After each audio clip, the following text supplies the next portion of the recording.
Mi familia prefirió a mi ex en la cena y me exigió silencio. Sonreí y me alejé.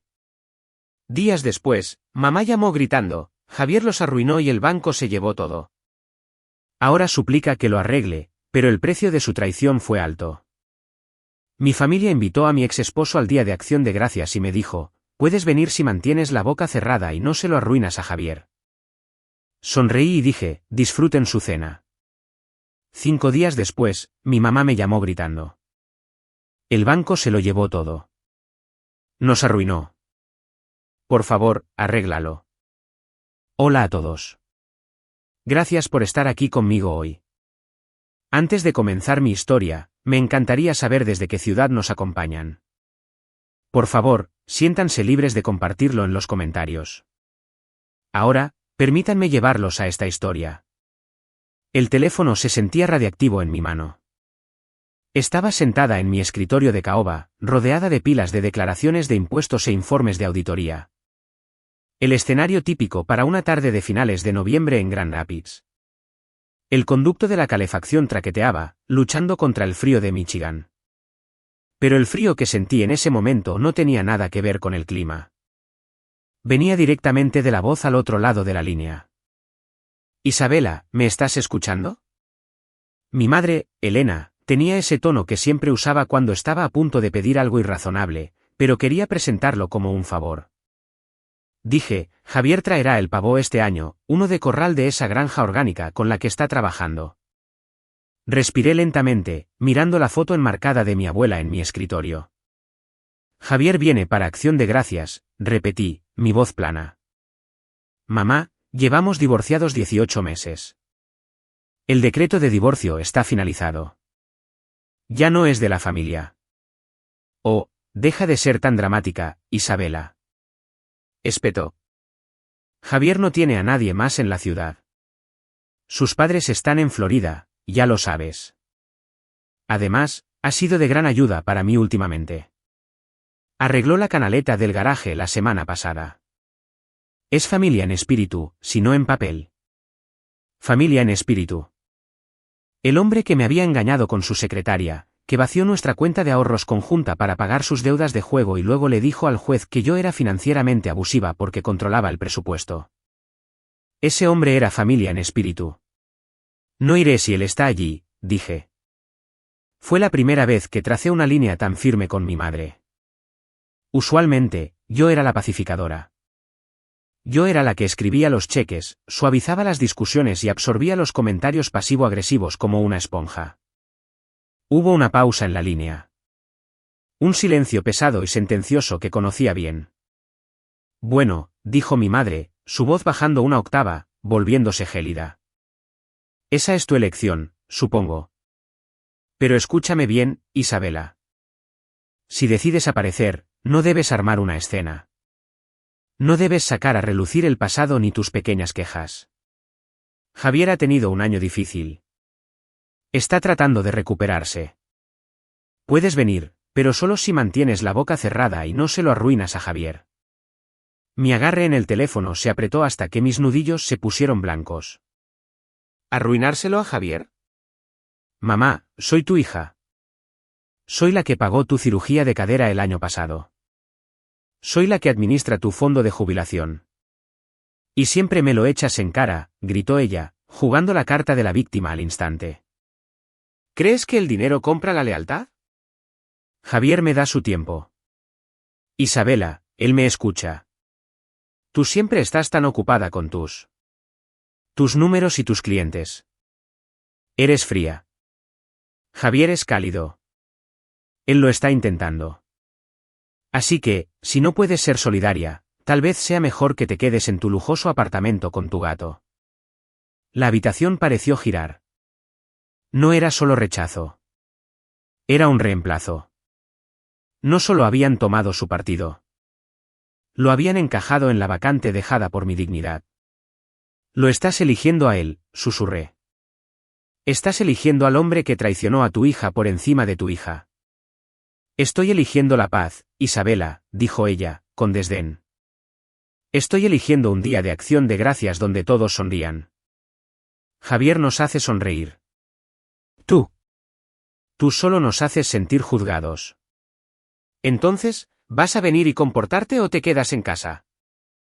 Miré por la ventana el horizonte gris. Pensé en las horas que pasé administrando sus finanzas, las llamadas nocturnas cuando se sentía sola, los sacrificios que hice para ser la buena hija. Y me di cuenta en ese momento de que el libro mayor estaba desequilibrado. Había estado desequilibrado durante 42 años. No te preocupes, mamá, dije, mi voz sorprendentemente firme. No quisiera arruinar el gran día de Javier. Disfruten el pavo orgánico. No esperé su respuesta. Terminé la llamada. El silencio que siguió fue ensordecedor. Me senté allí durante mucho tiempo, el zumbido del refrigerador era el único sonido en mi apartamento impecable y vacío. Mi corazón latía a un ritmo frenético contra mis costillas. Sentí un sofoco de humillación subir por mi cuello. No me querían. Querían la idea de una familia feliz, y aparentemente mi ex esposo interpretaba el papel del yerno maravilloso mejor de lo que yo interpretaba el papel de la hija proveedora. Alcancé la foto enmarcada de toda la familia. Mamá, mi hermana Valeria, yo y Javier, tomada hace 2 años en la casa del lago. Javier tenía su brazo alrededor de mamá, encantándola mientras yo estaba un poco a un lado, revisando mi correo del trabajo en mi teléfono. Miré esa foto, la miré de verdad por primera vez. No era parte del círculo. Incluso entonces, yo solo era la financista, el ruido de fondo. Con un repentino estallido de energía, tomé la foto y caminé hacia la cocina. No la tiré. No iba a ser la mujer dramática de la que me acusaban. En cambio, abrí tranquilamente el bote de basura y la deslicé dentro, boca abajo. De acuerdo, dije en voz alta a la habitación vacía. ¿Lo quieren? Pueden tenerlo. Pero mientras volvía a mi escritorio, un pensamiento me carcomía. Javier nunca hacía nada gratis. No arreglaba canaletas por la bondad de su corazón. No visitaba a ancianas solitarias por la conversación. Javier era un parásito. Y si estaba tan incrustado en la vida de mi madre, no solo buscaba una cena de pavo. Se estaba alimentando. Me senté de nuevo en mi computadora y abrí una nueva ventana del navegador. Escribí la contraseña para verificar el acceso a la actividad bancaria de mi madre que tenía como su apoderada financiera. O al menos eso pensaba que todavía tenía. La pantalla se cargó. Acceso denegado. Contraseña cambiada. La sangre se me fue del rostro. Intenté de nuevo. Acceso denegado. Mi madre no podía cambiar una contraseña ni para salvar su vida. Todavía las escribía en notas adhesivas debajo de su teclado. Alguien más la había cambiado. Oh, no lo hiciste, susurré. Un nudo frío de pavor se formó en mi estómago. Hola a todos, muchas gracias por hacer clic en esta historia. Si están viendo esto, dejen un comentario diciéndome desde dónde sintonizan. Soy Isabela y estoy a punto de contarles cómo quemé mis puentes para iluminar el camino hacia adelante. Para entender por qué mi madre cambió esa contraseña, tienen que entender la dinámica de la familia Castillo. No comenzó con Javier.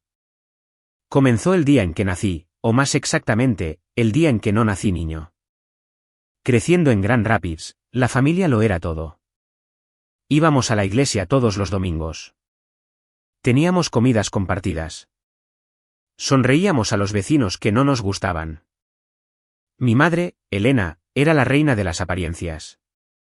Quería la casa perfecta, el césped perfecto y los hijos perfectos. Lo intenté. Dios sabe que lo intenté. Fui la mejor de mi clase. Fui a la escuela de negocios. Me convertí en contadora pública certificada, CPA, antes de cumplir 25. Seguí todas las reglas. Pensé que si era lo suficientemente exitosa, si era lo suficientemente útil, finalmente me ganaría el cariño que parecía reservar para otras personas. Pero mi éxito solo parecía alejarla. Cuando obtuve mi ascenso a socia principal, dijo, «Qué bien, Isabela, pero no trabajes demasiado. Te saldrán arrugas, y ningún hombre quiere una esposa arrugada». Luego estaba mi hermana, Valeria. 4 años más joven, caótica y perpetuamente necesitada de rescate. Valeria nunca terminó la universidad. Tuvo una serie de malos novios y una hija adorable que crió con la pensión alimenticia y mis préstamos que nunca fueron devueltos. Sin embargo, Valeria era la divertida. Valeria era con quien mamá se reía en la cocina mientras yo estaba en la sala de estar haciendo sus impuestos. Y luego llegó Javier. Conocí a Javier en un evento social. Era encantador, guapo de una manera ruda y parecía escuchar. Yo tenía 36 años, estaba sola y cansada de ser fuerte todo el tiempo. Me conquistó. O más bien, identificó un objetivo y desplegó una estrategia. Cuando lo presenté a la familia, fue como si el hijo que mi madre nunca tuvo hubiera entrado por la puerta. Javier sabía exactamente qué botones presionar. Elogió el asado seco de mamá. Bromeó con Valeria sobre su cabello de una manera que la hizo reír. Arregló la bisagra suelta de la puerta principal a los 10 minutos de llegar. Yo observaba desde la barrera, sintiendo una mezcla de alivio y celos. Alivio de que les gustara. Celos de que él hubiera descifrado el código contra el que yo llevaba décadas golpeándome la cabeza. Es un buen partido, Isabela. Mamá me había susurrado en ese primer día de Acción de Gracias, no lo arruines. Es demasiado bueno para ti. Demasiado bueno para mí. Esa era la narrativa. Durante los 6 años de nuestro matrimonio, me convertí en el banco y Javier se convirtió en la mascota. Yo pagaba la hipoteca, los pagos del coche, los seguros y las vacaciones. Javier era un consultor independiente, que es un término elegante para desempleado con tarjeta de visita. Saltaba entre esquemas, remodelar casas, vender suplementos, invertir en la bolsa. Nada de eso generaba dinero. Todo me costaba a mí. Pero para mi familia, era un héroe. Javier vino y cortó el césped hoy. Mamá me decía por teléfono. Es un gran trabajador. Deberías apreciarlo más. Yo pago al servicio de jardinería, mamá. Le recordaba. Oh, ¿tú y tu dinero? Se burlaba. El dinero es frío, Isabela. Javier pone el sudor. Esa era la dinámica. Yo era la red de seguridad. Javier era el trapecista que querían ver. Yo era necesaria pero aburrida. Él era inútil pero entretenido. Recuerdo una Navidad que le compré a mamá un juego de lavadora y secadora de última generación porque el suyo se estaba estropeando. Me costó $2,000. Lo miró y dijo, oh, gracias, querida. Es muy práctico. 10 minutos después, Javier le entregó una caja envuelta. Dentro había un collar barato y llamativo que probablemente había comprado en un kiosco del centro comercial con mi tarjeta de crédito. Ella jadeó. Se le llenaron los ojos de lágrimas. Se lo puso de inmediato y desfiló por la sala de estar. Miren lo que me regaló Javier. Tiene tan buen gusto. Yo estaba allí, junto a la lavadora, sosteniendo un vaso de ponche de huevo, sintiéndome invisible. Miré a Javier y él me guiñó un ojo. Un guiño engreído y cómplice. Él lo sabía.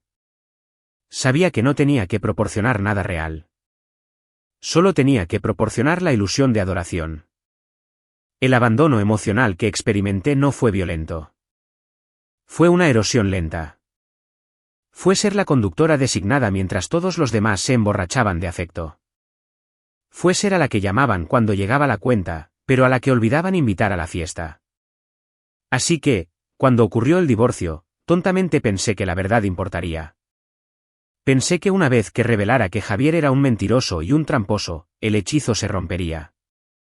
Pensé que la sangre era más espesa que el agua. Estaba equivocada. En mi familia, la adulación era más espesa que cualquier cosa.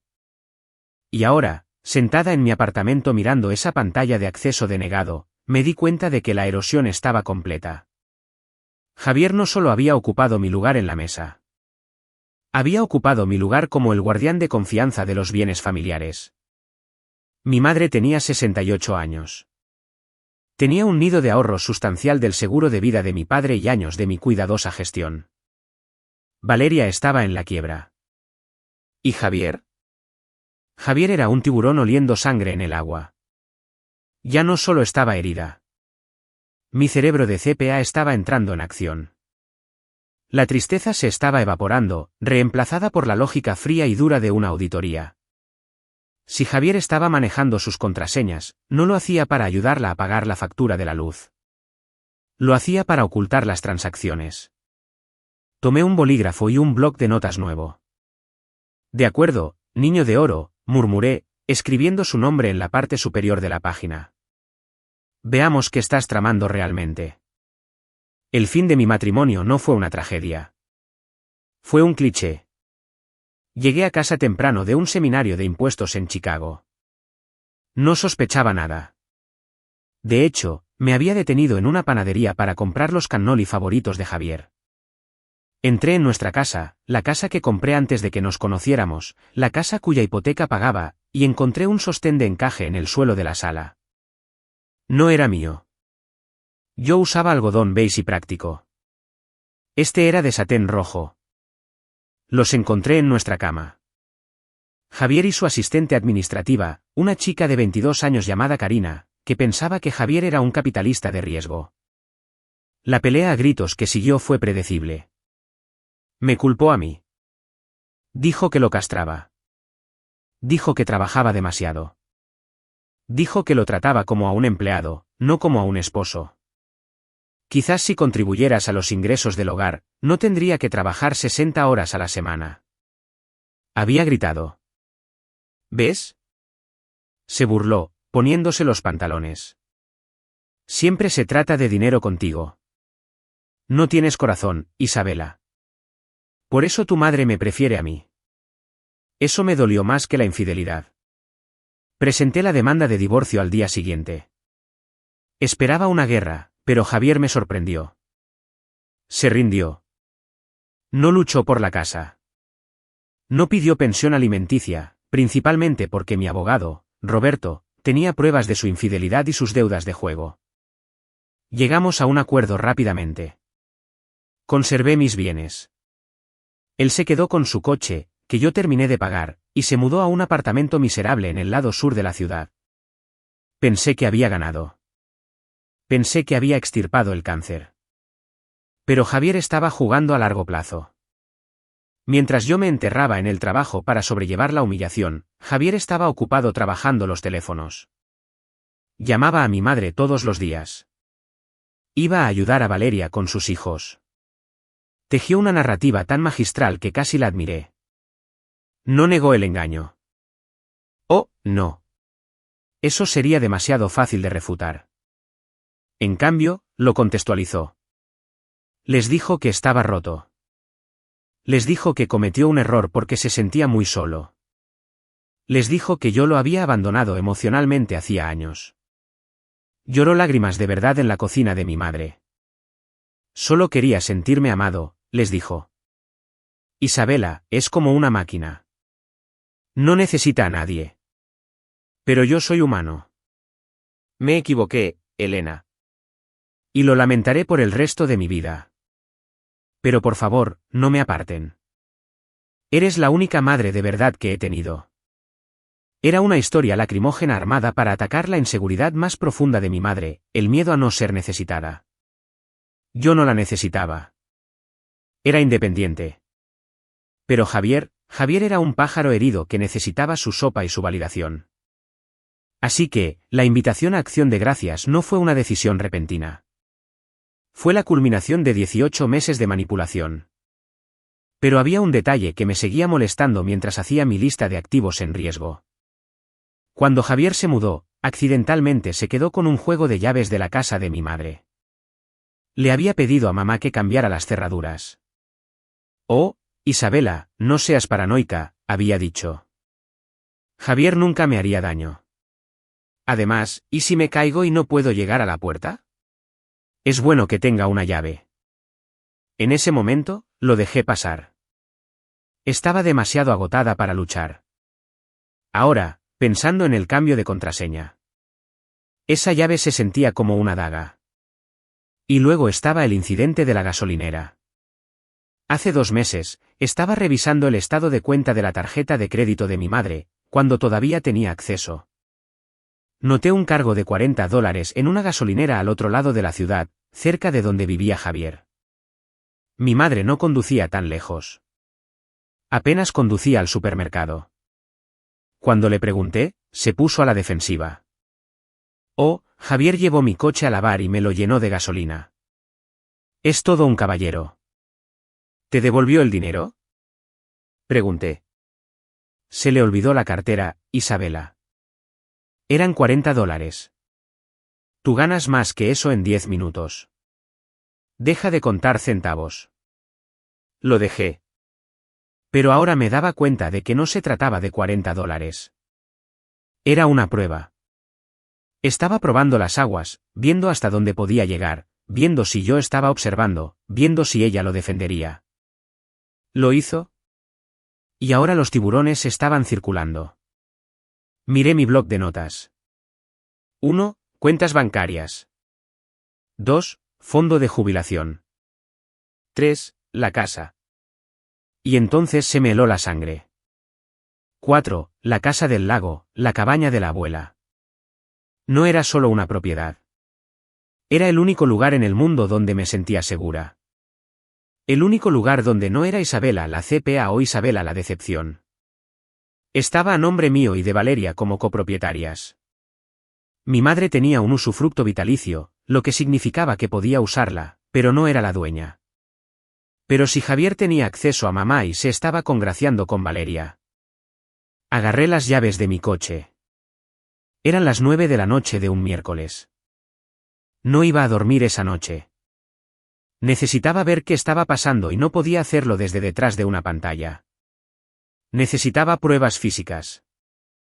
Cogí mi abrigo y salí a la gélida noche de Michigan. No iba a la casa del lago. Todavía no. Iba al único lugar donde los secretos solían terminar antes de ser triturados.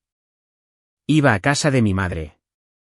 El trayecto a la casa de mi madre en el próspero suburbio de East Grand Rapids solía tomar 20 minutos. Esa noche, lo hice en 15. Las calles estaban bordeadas de robles desnudos, sus ramas esqueléticas extendiéndose hacia el cielo oscuro como dedos codiciosos.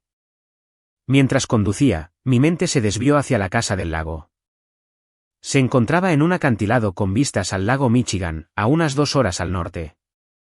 No era una mansión, solo una cabaña de cedro desgastada con un porche envolvente y una chimenea de piedra que olía a humo de leña y viejos recuerdos. Mi abuela Rosa nos la había dejado a Valeria y a mí cuando falleció hace 10 años. La abuela Rosa fue la única persona que realmente me vio. Era una mujer dura, una viuda que dirigía su propia panadería.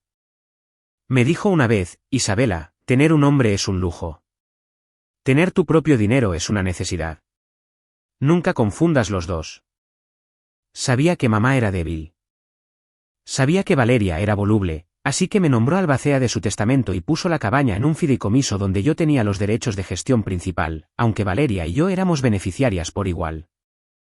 Durante una década, había pagado los impuestos de la propiedad. Pagué el techo nuevo cuando las tormentas de invierno arrancaron las tejas. Pagué las reparaciones del tanque séptico. Valeria nunca contribuyó con un centavo. Su excusa siempre era, sabes, las cosas están apretadas ahora, Isa. La próxima vez te pago. La próxima vez nunca llegó. No me importaba pagar. Era mi santuario. Era donde iba a respirar. Pero recientemente, las cosas habían sido extrañas con respecto a la cabaña. Hace un mes, recibí un correo electrónico de un contratista que no conocía.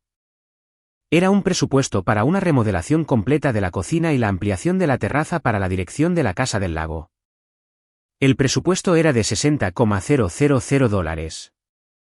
Llamé al contratista de inmediato. Yo no solicité este presupuesto, le dije. Oh, el hombre sonaba confundido. Un tal señor Javier Castillo nos llamó. Dijo que era el administrador de la propiedad. Se reunió con nosotros allí la semana pasada para recorrer la propiedad. Javier usando mi apellido. Recorriendo mi propiedad. Lo detuve en seco. Obviamente, le dije al contratista que Javier no tenía autoridad y que perdiera el número. Luego llamé a Javier, furiosa. No contestó. Llamé a mamá y ella le restó importancia. Oh, Javier solo estaba soñando, Isabela. Tiene una gran visión. Dijo que si actualizábamos la cocina, podríamos alquilarla en Airbnb por miles a la semana. Solo está tratando de ayudar a la familia a crear riqueza. No quiero alquilarla, había espetado. Y no tiene derecho a estar allí. Eres tan posesiva, había suspirado ella. Ahora, mientras giraba en la calle de mi madre, ese recuerdo tomó una forma siniestra. Un préstamo para renovación. Ingresos de Airbnb. Javier no solo estaba soñando. Estaba buscando una garantía. Me detuve a unas casas de la de mi madre y apagué el motor. Su casa estaba a oscuras, excepto por el parpadeo azul del televisor en la sala de estar. Mamá se quedaba dormida viendo QVC todas las noches a las 8:30. No iba a llamar a la puerta. Si llamaba, ella levantaría sus muros. Mentiría. Necesitaba saber qué estaba pasando antes de enfrentarla. Me senté en el coche oscuro, observando. Mi corazón se aceleraba. Esto parecía una locura. Era una profesional respetada, una mujer de 42 años acosando a su propia madre. Pero la desesperación te hace hacer cosas extrañas. Entonces lo vi. Un coche entró en el camino de entrada de mi madre. Un Honda Civic destartalado. El coche de Javier. Me agaché en mi asiento. Javier salió. No llevaba su franela de hombre trabajador. Llevaba una chaqueta elegante. Caminó hacia la puerta principal, pero no llamó. Usó una llave. Entró por sí mismo. Se me cayó el estómago. Eran las 9:30 de la noche, ¿por qué mi exesposo entraba por su cuenta en la casa de mi madre anciana por la noche? Observé las ventanas. La luz del estudio se encendió, la habitación donde mamá guardaba su archivador y su computadora. No estaba allí para arreglar una fuga. Estaba allí para trabajar en los libros. Esperé 5 minutos, 10, luego 20. Finalmente, la luz del estudio se apagó. Javier salió llevando un sobre de Manila grueso. Miró a su alrededor en la calle tranquila, un depredador comprobando el viento, luego subió a su coche y retrocedió. Esperé hasta que sus luces traseras desaparecieron en la esquina. Tenía que entrar en esa casa. Tenía que ver qué se había llevado o qué había dejado atrás. Pero no podía arriesgarme a despertar a mamá. Tenía el sueño ligero y si me atrapaba, me acusaría de acosar a su ángel, Javier. Entonces recordé que el martes era día de basura. Mañana por la mañana, lo que significaba que los contenedores ya estaban en la acera. Era indigno. Era asqueroso. Era algo que haría un mapache. Salí de mi SUV de lujo, me subí el cuello del abrigo y caminé en silencio hasta la acera frente a la casa de mi infancia. El contenedor de reciclaje estaba lleno.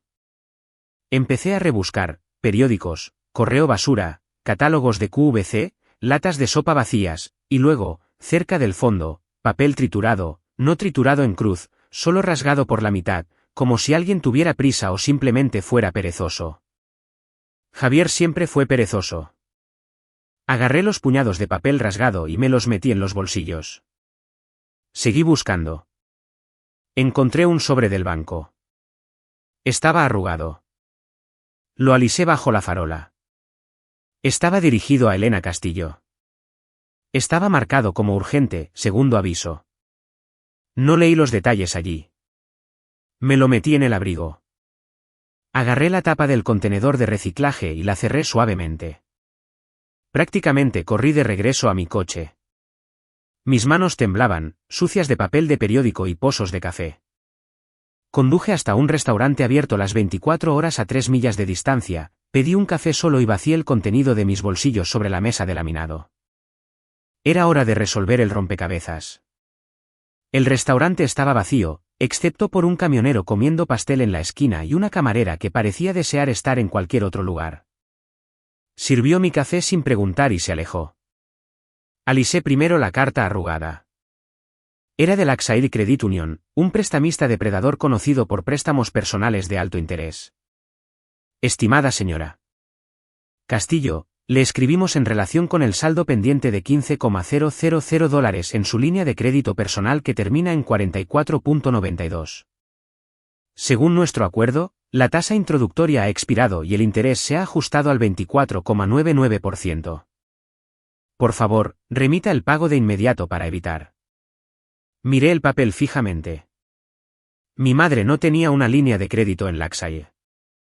Ella tenía sus cuentas en Chase. Yo administraba sus cuentas. Conocía cada centavo. $15,000. ¿De dónde salió eso? Y más importante, ¿a dónde fue? Mis manos temblaban mientras alcanzaba los trozos de papel rasgado. Era como un rompecabezas del infierno. Comencé a unir bordes, alinear texto. Poder notarial por la presente otorga a Javier Tomás Castillo plena autoridad para administrar, vender o gravar bienes inmuebles, específicamente la propiedad ubicada en. Sentí que la bilis me subía a la garganta. Era un borrador de un poder notarial duradero y no solo para las finanzas. Mencionaba específicamente los bienes inmuebles. Armé otro documento. Este parecía una impresión de un correo electrónico de Javier Castillo a prestamistas de dinero fácil. Asunto: garantía para proyecto frente al lago. Mi suegra está de acuerdo. Podemos usar el capital de su residencia principal para cubrir la brecha hasta que obtengamos la liquidez de la casa de vacaciones. Tendré las firmas para el jueves. Jueves. El día de Acción de Gracias era el jueves. La línea de tiempo encajó con una precisión aterradora. La invitación, la advertencia de mantén la boca cerrada, el repentino cambio de contraseña. No solo venía a cenar. Venía a cerrar el trato. Iba a conseguir que mi madre, mi confundida, solitaria y adoradora de Javier madre, firmara el control de sus finanzas y potencialmente apalancara su casa y la casa de vacaciones que mencionó. Esa era mi cabaña. Pero no podía apalancar la cabaña sin mi firma. Yo poseía el 50%. Valeria poseía el 50%. Mamá solo tenía derechos de uso. A menos que... Saqué mi teléfono y marqué el único número que sabía que no debía llamar a las 11 de la noche. Pero no tenía otra opción. ¿Hola? Respondió una voz somnolienta. Era Valeria. Valeria, no cuelgues, dije, mi voz tensa.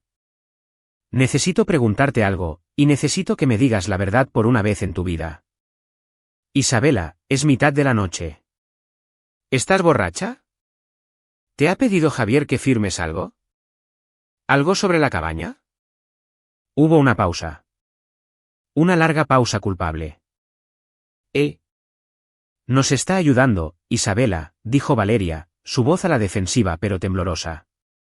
Tiene un plan.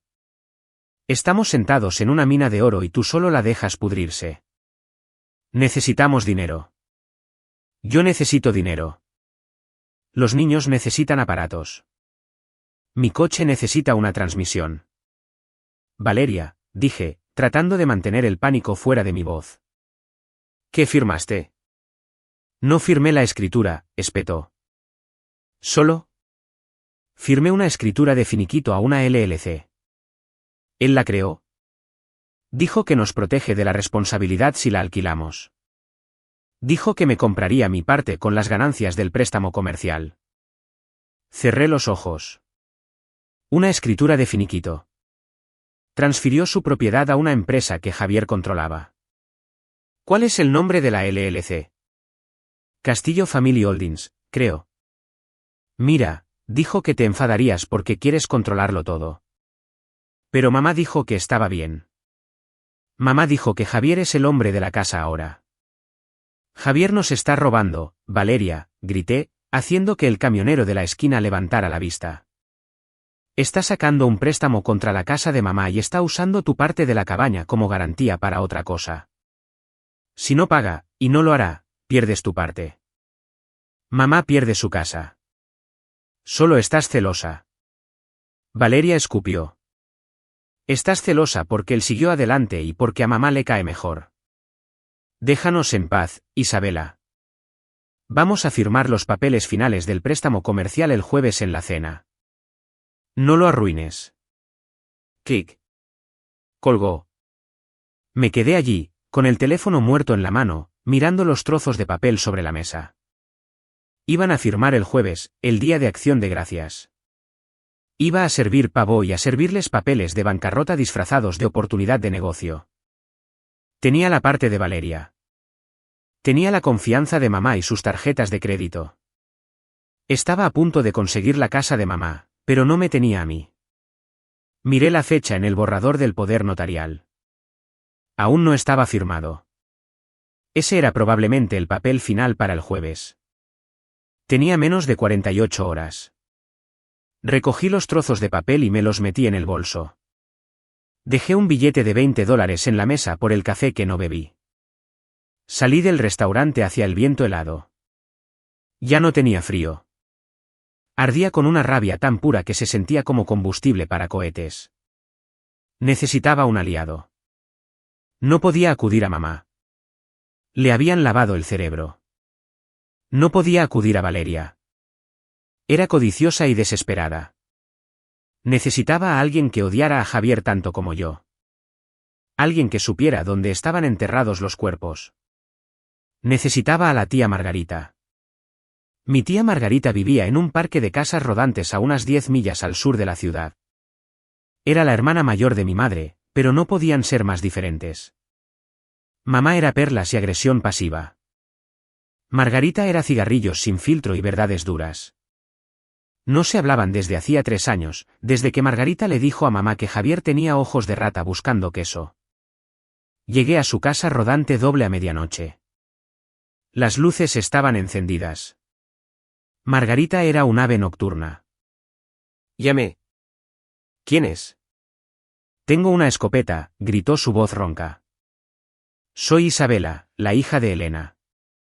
La puerta se abrió de golpe. Margarita estaba allí, con un caftán floral, sosteniendo un cigarrillo encendido, mirándome de arriba abajo. Vaya, por fin. La contadora pródiga regresa. Pareces como si hubieras visto un fantasma, niña. Peor, dije. Vi a Javier entrando por su cuenta en casa de mamá. Se hizo a un lado. Entra. Tengo whisky. 10 minutos después, había expuesto todo sobre su pequeña mesa de cocina. El aviso del banco, el poder notarial triturado, la conversación con Valeria. Margarita escuchaba, fumando en silencio, sus ojos entrecerrándose a través del humo. Cuando terminé, golpeó la mesa con la mano. Ese hijo de puta, gruñó. Lo sabía. Sabía que era un estafador desde el momento en que entró en la barbacoa familiar con esos mocasines sin calcetines. Los va a arruinar, Margarita, dije. Valeria le cedió su mitad de la cabaña a una LLC. Mamá está a punto de firmar un poder notarial el jueves. Ya ha agotado una línea de crédito a nombre de mamá. Y déjame adivinar, dijo Margarita, sirviéndome un trago de Jack Daniels. Elena cree que es la segunda venida de Jesús. Exactamente. Me dijo que no fuera acción de gracias a menos que mantuviera la boca cerrada. Margarita se rió. Un sonido seco y carrasposo. Clásico de Elena. Preferiría perder su casa antes que admitir que se equivocó con un hombre. Ha sido así desde que éramos niñas. Problemas con papá. Necesito detenerlo, dije. Pero aún no tengo pruebas del fraude. Quiero decir, Valeria firmó voluntariamente.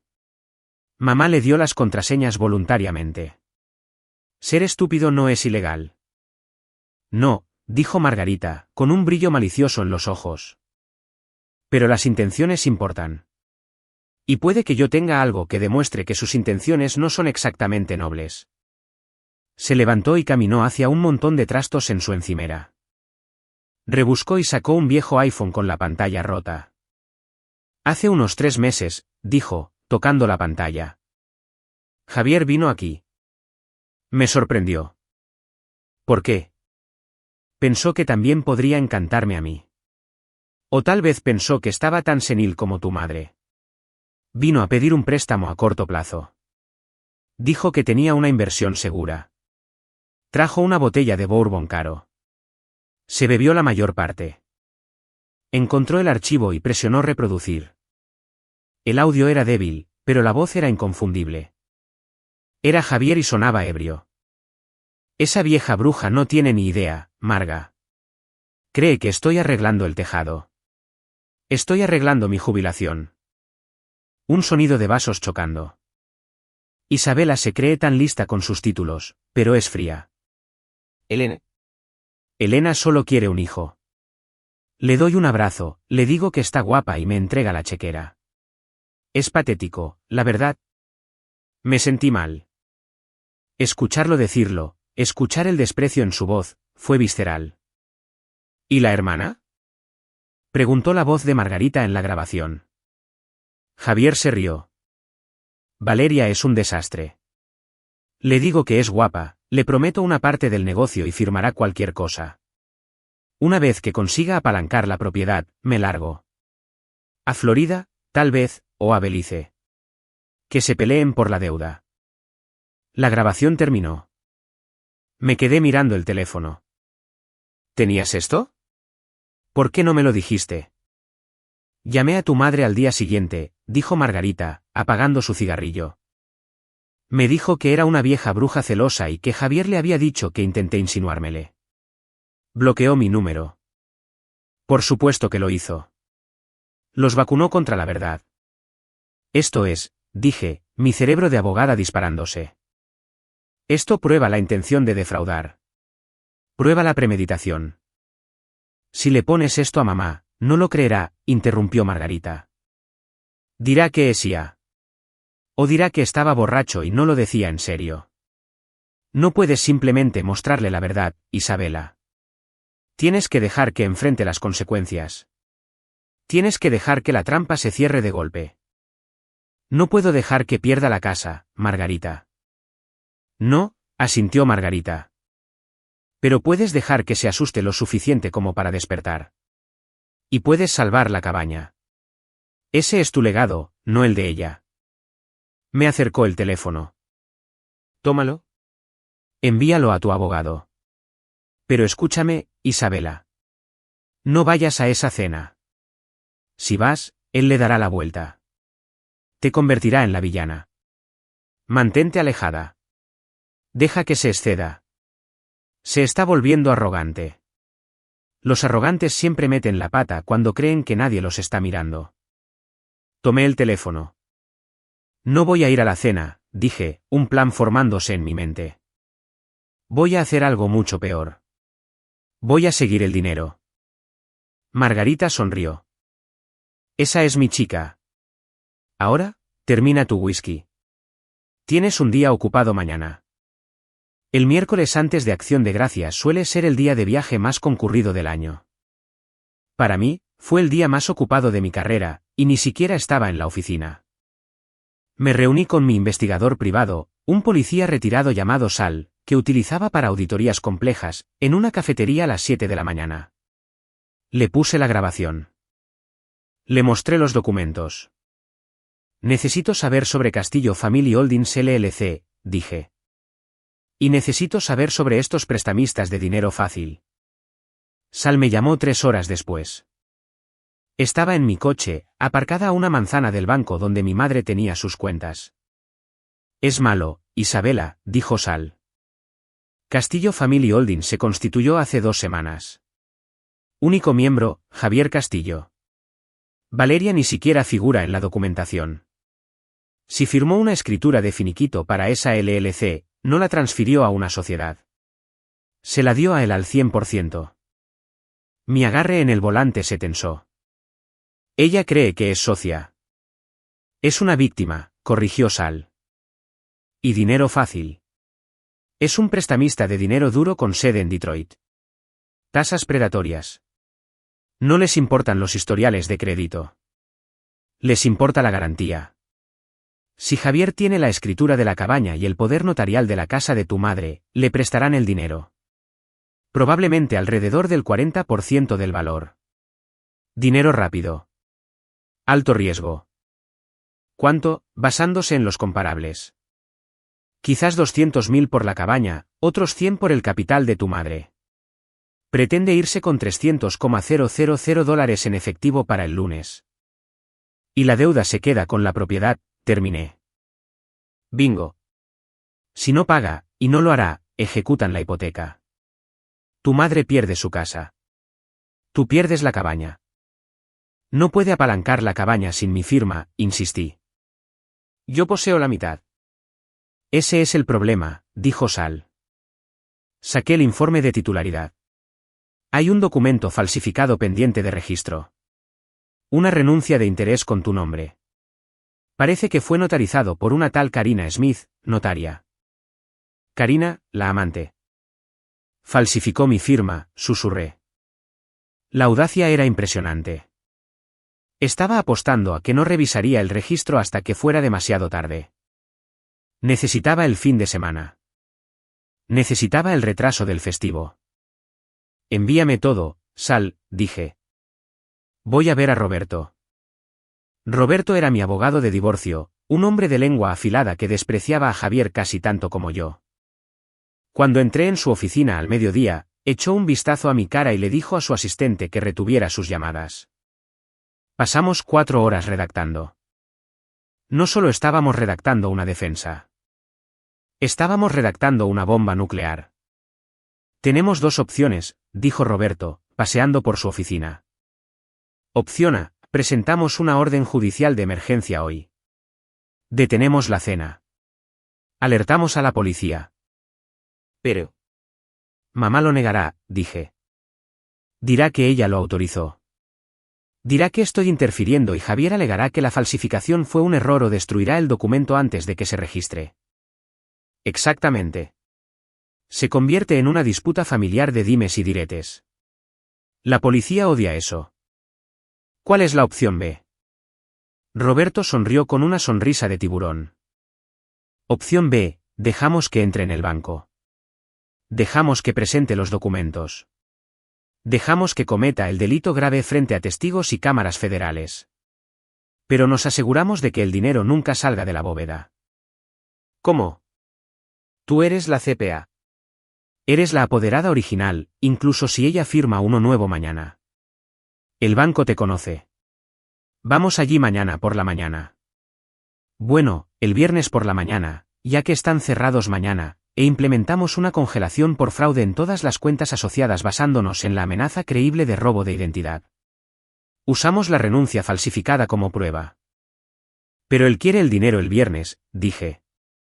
Si firma los papeles mañana en la cena. Firma los papeles con mamá mañana, pero no puede obtener el cheque hasta que el banco abra el viernes. Irá allí a primera hora. Pensará que ha ganado. Y cuando intente cobrar, el cajero recibirá una alerta de código rojo en la pantalla. El protocolo es demorarlo y llamar a la policía. Era arriesgado. Requería sincronización. Requería nervios de acero. ¿Qué hay de Valeria? Pregunté. La está destruyendo. Valeria es un daño colateral, dijo Roberto amablemente. Pero si lo detenemos, podemos deshacer la escritura de finiquito. Si consigue el dinero y huye, estará arruinada para siempre. Pensé en la voz de Valeria en el teléfono. Solo estás celosa. De acuerdo, dije.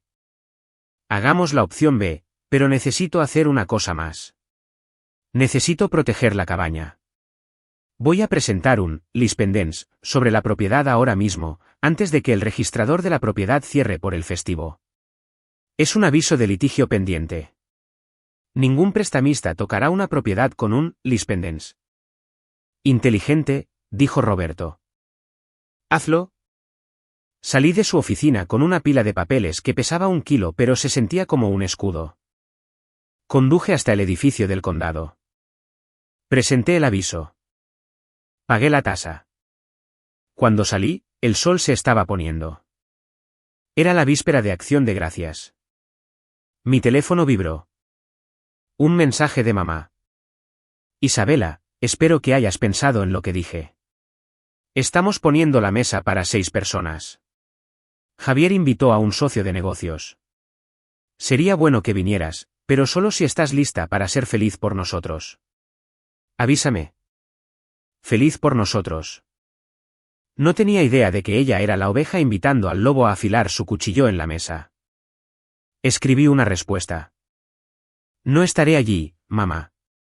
Tengo mucho trabajo que hacer. Disfruten la cena. Espero que sea todo lo que se merecen. Pulsé enviar. La suerte estaba echada. Mañana se darían un festín. El viernes, pasarían hambre. El día de Acción de Gracias fue un borrón surrealista de silencio y tensión. Mientras el resto de América veía fútbol y discutía sobre política, yo estaba sentada en mi apartamento revisando la cronología de la destrucción de Javier. No cociné. Pedí comida china para llevar. Pasé el día con mi gato, mirando el reloj. Imaginé la escena en casa de mamá, el olor a pavo. Javier trincha el ave, haciendo brindis, Valeria mirándolo con adoración, imaginando sus deudas desaparecer. Mamá radiante, finalmente teniendo el hijo que quería, ajena al hecho de que él estaba actualmente en posesión de las llaves de su ruina financiera. El socio de negocios que Javier invitó era probablemente el notario o quizás un representante del prestamista de dinero duro para presenciar las firmas. Estaban repartiéndose mi herencia junto con el pastel de calabaza. A las 2 de la tarde, mi teléfono vibró. Era una foto de Valeria. Era un selfie de todo el grupo. Mamá, Valeria, los niños, Javier y un hombre de aspecto grasiento con traje que no reconocí. Todos sonreían. Javier sostenía una copa de vino, mirando directamente a la cámara con una sonrisa burlona que parecía decir, gané. Hice zoom en la mesa. Al fondo, en el aparador, apartada cerca de la salsera, había una pila de papeles, carpetas azules, documentos legales. Lo estaban haciendo en ese mismo momento. Sentí una oleada de náuseas, pero la reprimí. Que firmen, me dije. La tinta es la prueba. No respondí al mensaje. El viernes por la mañana llegó con un cielo gris de acero. Apropiado para el Black Friday. Iba vestida con mi traje de poder más elegante, azul marino, a medida, intimidante. Me reuní con Roberto en la sucursal principal del banco a las 8:30 de la mañana. El banco no abría al público hasta las 9, pero Roberto conocía a la gerente de la sucursal, una mujer llamada Sara, a la que yo había auditado años atrás. Nos hicieron pasar a su oficina. Isabela, dijo Sara, con aspecto preocupado. Roberto dijo que esto es una emergencia. Lo es, dije, colocando el archivo en su escritorio. Mi ex esposo, Javier Castillo, va a venir aquí hoy. Va a intentar acceder a las cuentas de Elena Castillo, probablemente con un poder notarial nuevo firmado ayer. También podría intentar depositar un cheque grande o iniciar una transferencia bancaria relacionada con un préstamo inmobiliario. De acuerdo. Sara abrió el archivo. Sus ojos se abrieron como platos al ver la declaración jurada de falsificación de mi firma y la transcripción de la grabación de la tía Margarita. Está estafando a mi madre, dije, mi voz firme. La ha manipulado para que le ceda el control. Vamos a solicitar una audiencia de tutela de emergencia el lunes, pero necesitamos detener la hemorragia hoy. Si ese dinero sale de este banco, se habrá ido. Sara tecleaba furiosamente en su teclado. Veo las cuentas. ¿Hay? Oh, Dios mío, hay una solicitud de transferencia bancaria pendiente iniciada en línea anoche. $50,000 de la línea de crédito sobre el capital de la vivienda a Castillo Family Holdings. Deténla, dijo Roberto. Puedo marcarla para verificación, dijo Sara. Puedo requerir confirmación en persona del titular de la cuenta. La traerá, dije. Conducirá a mamá hasta aquí. Bien, dijo Roberto. Entonces estaremos aquí esperando. Sara asintió. Estoy poniendo un código 3 en la cuenta. Sospecha de abuso de ancianos y robo de identidad. Cualquier transacción requiere la aprobación del gerente. Esa soy yo. Nos sentamos en la oficina acristalada, esperando. El banco abrió. La gente entraba a cuentagotas. A las 9:45 de la mañana, los vi. El Honda de Javier se detuvo. Salió, con aspecto confiado, vistiendo un traje que era ligeramente demasiado brillante. Dio la vuelta y abrió la puerta del pasajero. Mi madre salió. Se veía frágil, apoyada en su brazo. Se veía feliz. Le sonreía mientras él decía algo que la hizo reír. Valeria estaba con ellos, siguiéndolos, con aspecto ansioso. Entraron en el vestíbulo. Observé desde las persianas de la oficina del gerente. Javier se dirigió directamente al cajero. Habló en voz alta, con confianza. Estamos aquí para finalizar la transferencia y retirar algunos cheques de caja. Tengo el poder notarial aquí mismo. Golpeó una carpeta sobre el mostrador. El cajero tecleó algo. Su rostro cambió. Miró la pantalla, luego a Javier. Un momento, señor, dijo. Necesito llamar a un gerente para una transacción de este tamaño. Por supuesto, dijo Javier, consultando su reloj. Rápido. Tenemos una reserva para almorzar. La cajera se acercó a la oficina de Sara. Llamó. Sara me miró. ¿Lista? Me puse de pie. Me abotoné la chaqueta. Cogí mi maletín. ¿Lista?, dije. Sara abrió la puerta. Salimos al vestíbulo. Javier estaba de espaldas a nosotros. Le estaba mostrando a mamá algo en su teléfono. Señor Castillo, dijo Sara. Javier se dio la vuelta, con una sonrisa encantadora pegada en la cara. Sí, soy yo. Solo estamos. Su sonrisa murió. No se desvaneció. Desapareció como una bombilla que se rompe. Me vio de pie junto a la gerente, junto a mi abogado. Isabela, mamá entrecerró los ojos, confundida. ¿Qué haces aquí? Se supone que debes estar en el trabajo. Estoy en el trabajo, mamá, dije, mi voz resonando en el silencioso vestíbulo. Estoy trabajando para salvarte de él. Los ojos de Javier se movieron hacia la puerta. Dio un medio paso hacia atrás.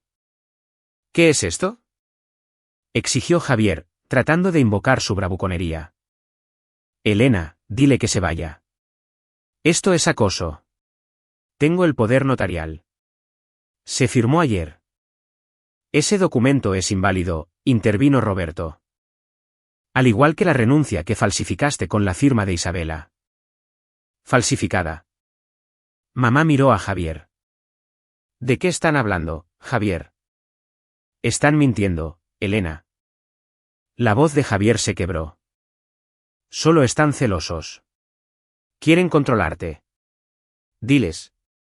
Diles que autorizaste la transferencia. Yo. Mamá miró entre nosotros. Parecía asustada. Javier, dije, acercándome. Sabemos lo de Castillo Family Holdings. Sabemos lo de dinero fácil. Sabemos lo de Karina. Y sabemos que estás en la quiebra. Cállate.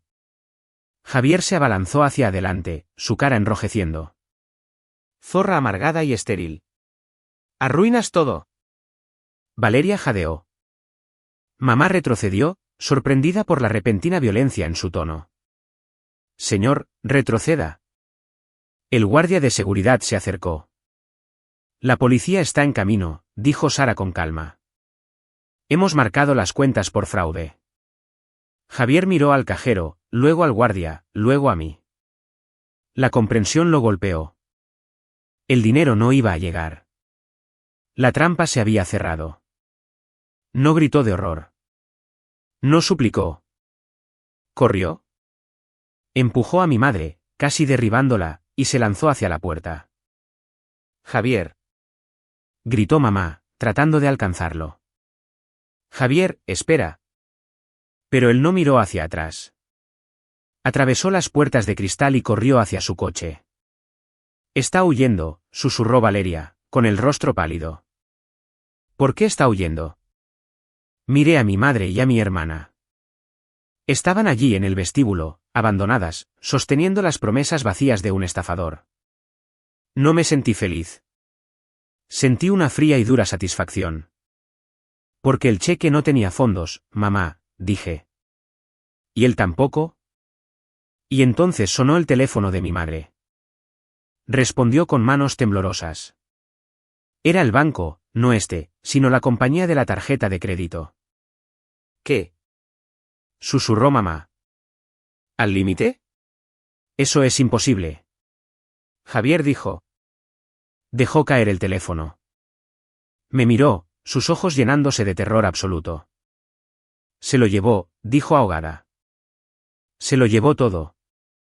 El silencio que descendió en el vestíbulo del banco no fue pacífico.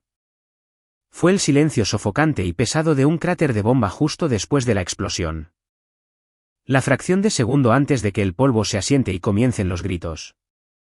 Mi madre, Elena, estaba congelada en medio de la alfombra afelpada, su mano todavía extendida hacia las puertas de cristal por donde Javier, su ángel, su hijo sustituto, el hombre que había elegido por encima de mí una y otra vez, acababa de desaparecer en el estacionamiento.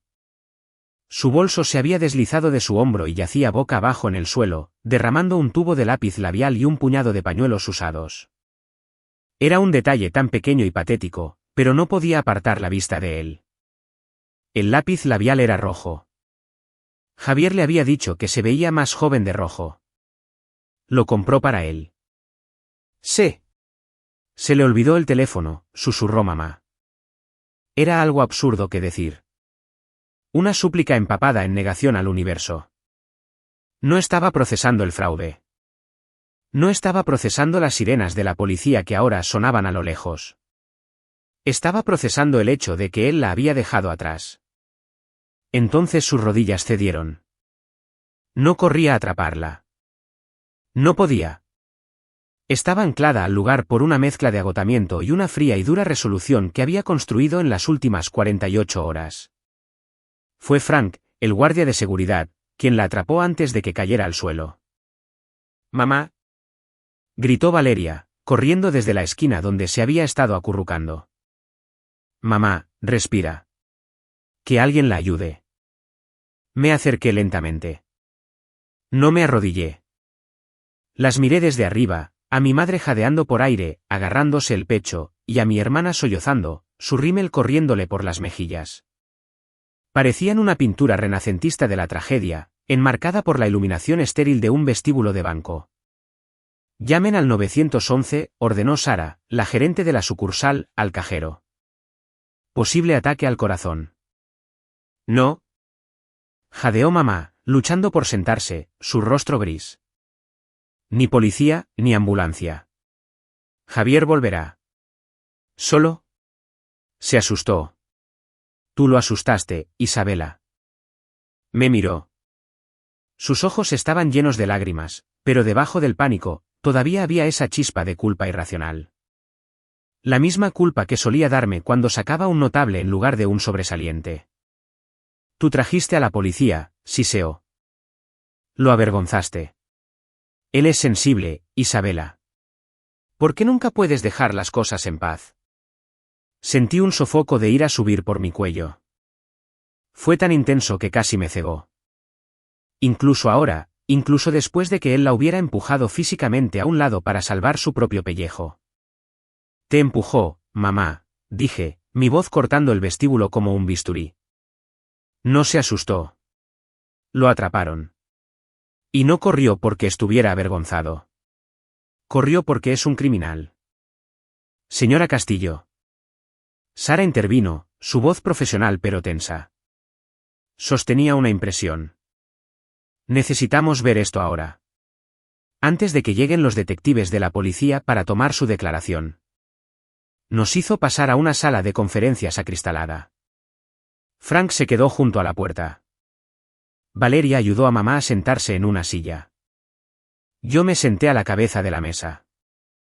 Me sentí como la directora ejecutiva de una empresa que acababa de declararse en bancarrota. Sara dejó el documento. Era un historial de transacciones de los últimos 30 días de la cuenta corriente principal de mamá y la línea de crédito sobre el capital de la vivienda. La línea de crédito. La transferencia de $50,000 fue detenida, dijo Sara. Atrapamos esa gracias a la alerta de Isabela. Pero. Deslizó el papel hacia mamá. Mamá no quiso mirarlo. Lo apartó como si fuera una enfermedad contagiosa. Así que lo recogí. Mis ojos de CPA escanearon las columnas. He auditado empresas en quiebra, organizaciones sin fines de lucro corruptas y patrimonios en bancarrota. Nunca he visto un libro mayor tan imprudente. 1 de noviembre, retiro en efectivo, $2,000. 3 de noviembre, transferencia a Consultoría Castillo, $5,000. 7 de noviembre, pago al Axail Casino, $1,500. 10 de noviembre, retiro en efectivo, $3,000. Y así sucesivamente. Página tras página de hemorragia financiera. Tenía su tarjeta de débito, dije, mirando a Sara. Y tenía el PIN. Se lo di para la compra, sollozó mamá, con la cabeza entre las manos. Dijo que estaba comprando comida orgánica para el festivo. Dijo que estaba arreglando el tejado y que necesitaba materiales. No hay reparación de tejado, mamá, dije, señalando una línea de gasto. ¿Ves esto? ¿DraftKings? Son apuestas deportivas. ¿Ves esto? ¿Sapphire Club? Es un club de caballeros en Detroit. No estaba comprando tejas. Estaba comprando bailes eróticos. Valeria me arrebató el papel. Sus manos temblaban tanto que el papel crujía. Escaneó la lista frenéticamente. ¿Dónde está el dinero para la LLC? Preguntó, su voz temblorosa. ¿El préstamo comercial? Dijo que depositó el capital inicial el martes. No hay capital inicial, Valeria, dije suavemente. Mira el saldo. Miró la línea inferior. Saldo, menos $412. Sobregiró. Crédito disponible en la línea de capital, $0. Lo agotó, susurró Valeria. El color se le fue del rostro, dejándola con un aspecto pálido y enfermizo. La línea de capital. La casa de mamá. Se llevó $80,000. En 3 semanas, confirmó Sara. Parece que estaba estructurando los retiros para mantenerse justo por debajo del límite de reporte de $10,000 hasta que se desesperó hoy. La habitación pareció girar. A mi madre no le quedaban ahorros. El capital de su vivienda, su red de seguridad para la vida asistida, para emergencias médicas, para todo su futuro, se había ido. Y entonces Valeria comenzó a temblar. Un estremecimiento profundo y visceral. La cabaña, dijo ahogada. Isabela, ¿la cabaña? Detuve el préstamo de la cabaña, dije. Presenté el lispendence ayer. Ningún prestamista la tocaría. No, dijo Valeria, pareciendo que iba a vomitar. No el préstamo comercial. La otra cosa. ¿Qué otra cosa, Valeria? Mi voz bajó. Dijo que necesitaba un préstamo puente para los materiales. Hace 2 semanas, antes de que la LLC estuviera finalizada, me pidió que firmara un formulario de garantía para un préstamo personal que sacó de un prestamista privado. Usó la copia de la escritura como prueba de activos. ¿Garantizaste un préstamo? Me puse de pie. ¿Cuánto? 20,000, susurró. Prometió que lo devolvería ayer. Juró por la tumba de su madre. Cerré los ojos. 20,000 se habían ido. Valeria, que trabajaba a tiempo parcial como recepcionista y apenas recibía suficiente pensión alimenticia para sobrevivir, estaba enganchada por 20.000 a un prestamista privado. Y los prestamistas privados no son bancos. No envían cartas amables. Nos arruinó, susurró mamá. La realidad finalmente estaba calando. Pesada y aplastante. No va a volver, ¿verdad? No, mamá, dije, recogiendo mi maletín. Está a medio camino de la frontera estatal. Y tenemos que presentar una denuncia policial ahora mismo o eres responsable de cada centavo de esta deuda. Tienes que denunciar fraude. No puedo, lloró mamá. No puedo mandarlo a la cárcel. Es familia. Me incliné sobre la mesa.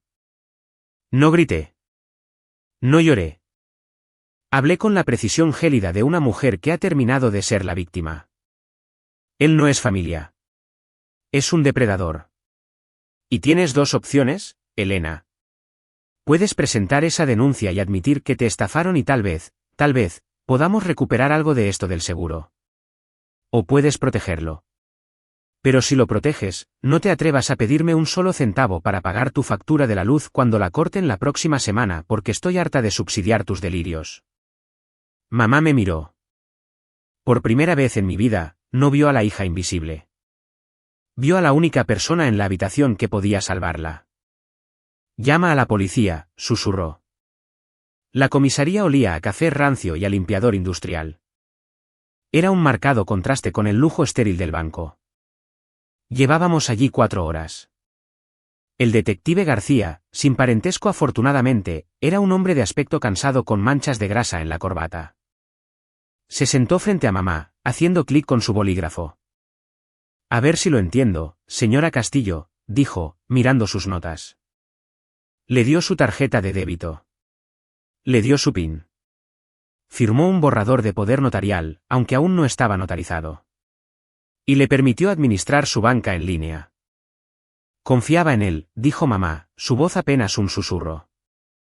Estaba acurrucada en su abrigo, pareciendo pequeña y frágil. Me estaba ayudando.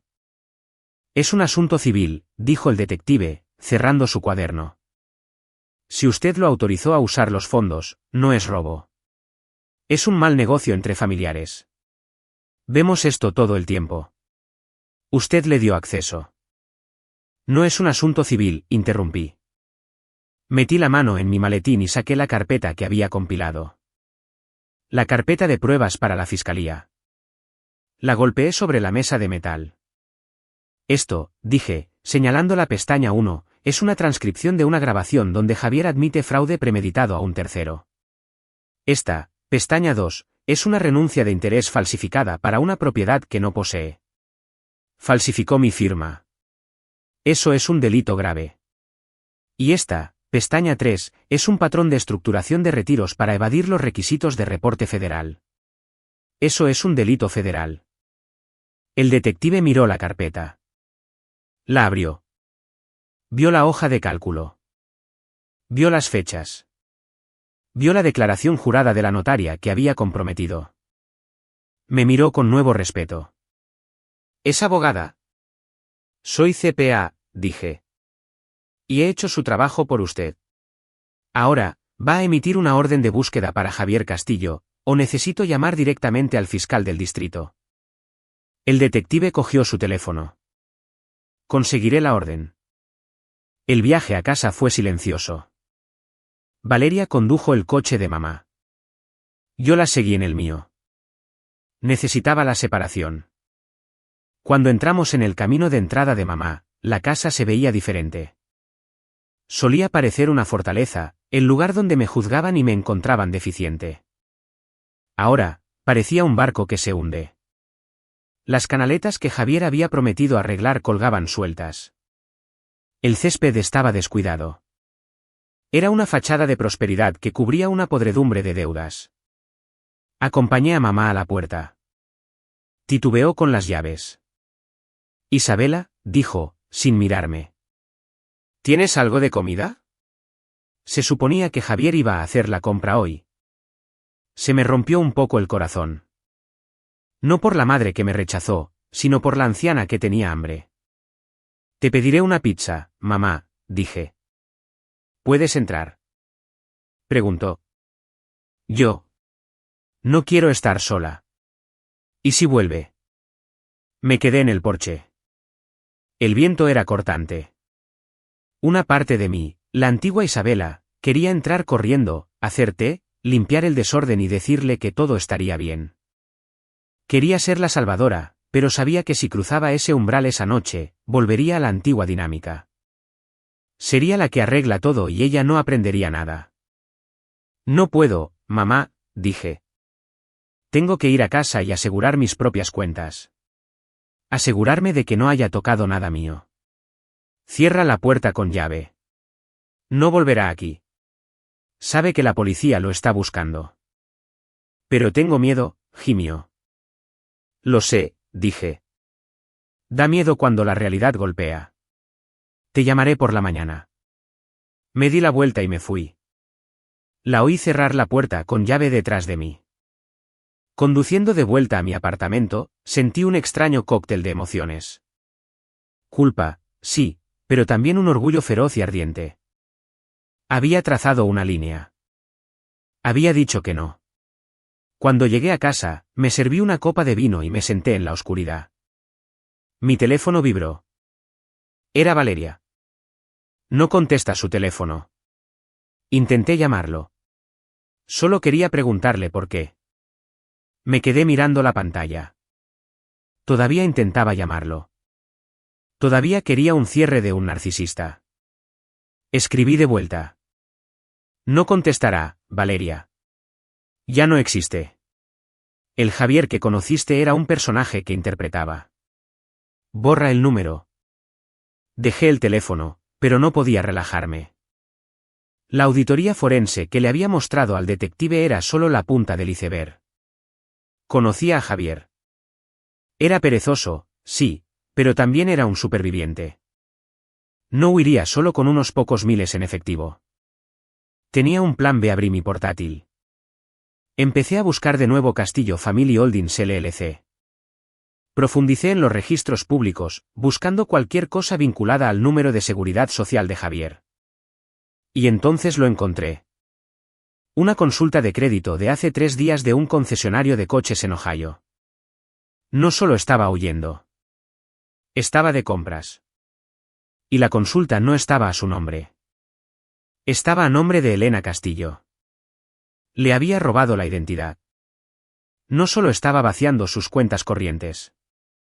Estaba abriendo nuevas líneas de crédito a su nombre a través de las fronteras estatales. Estaba quemando su futuro para alimentar su escape. Cogí mi teléfono. Eran las 11 de la noche y llamé a Sal, mi investigador privado. Sal, dije cuando contestó. No solo está desaparecido. Está en Ohio y conduce un coche comprado con el historial de crédito de mi madre. Necesitamos encontrarlo antes de que cruce a Pensilvania. Estoy en ello, dijo Sal. Pero Isabela, si está lo suficientemente desesperado como para cometer robo de identidad a través de las fronteras estatales, no se irá tranquilamente. Ten cuidado. No soy yo quien necesita tener cuidado, dije, mirando la carpeta de pruebas. Es él. El sábado por la mañana amaneció con una llovizna gris e implacable. No dormí. Pasé la noche convirtiendo mi mesa de comedor en una sala de guerra. La policía tenía la orden por el fraude en Michigan, pero el robo de identidad en Ohio era una nueva bestia. Necesitaba demostrar que fue él, no mamá, quien autorizó esas consultas de crédito. Imprimí el informe de crédito de mamá. Era un espectáculo de terror. En las últimas 72 horas, había 5 consultas, un préstamo de coche, 2 solicitudes de tarjeta de crédito, una solicitud de préstamo de día de pago en línea. Estaba tratando frenéticamente de conseguir efectivo antes de que el sistema lo alcanzara. Fui al condominio de mamá, bueno, la gran casa que estaba a punto de perder, a las 8 de la mañana.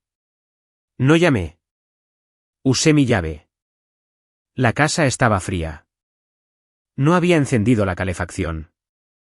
Estaba sentada en la mesa de la cocina con su abrigo, mirando una pila de correo que obviamente había estado escondiendo. Mamá, dije, poniendo una caja de donuts en la mesa. Tenemos que trabajar. No puedo, dijo, su voz apagada. Solo quiero dormir. Puedes dormir cuando esté esposado, dije.